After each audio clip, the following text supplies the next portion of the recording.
How do you increase the quality of a photo in the iPad? Let's talk about it. If you are new on this channel, most definitely make sure you are subscribed to Foxtecc because there are so many tutorials which I don't want you to miss out on. Well, it all comes down to the photo with which we are working with, right? Because we cannot really add like more lighting or better quality to it, but we can adjust it in a sense that it looks better. So on your iPad, go to the Photos app, locate the picture, and tap on the Edit button at the top. Now, make sure you are in the Adjust section, and there are a bunch of different things which you can change. For example, it of course depends on the image that we are working with. It might feel a little too dark in the shadow, so in that case, you can go to the shadows and bump those up, and you can see that more of the background gets revealed.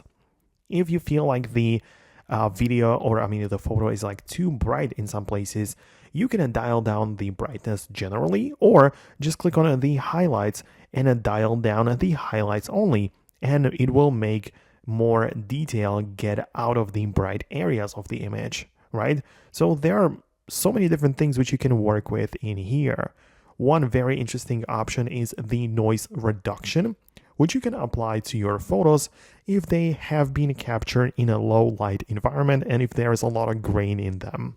So that would be like another thing which you can apply to bump up the quality of your image, right? There is also the definition and sharpness in case the photo looks a little bit out of the out of focus, or if it's not looking that sharp, you can also adjust it in here.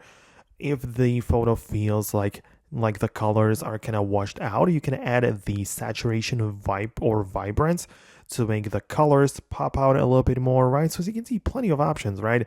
If you feel like the video is like too yellowish looking, you can then dial down the warmth and make it go and be a little bit like colder looking. The colors are cooler now, right? So there are plenty of ways how you can adjust the photo and increase the quality, but as I said, it depends on the file that we are working with. So let me know what you think about that below in the comments. Most definitely stay tuned for more tutorials and guides like this one, and I'll see you later in the next videos.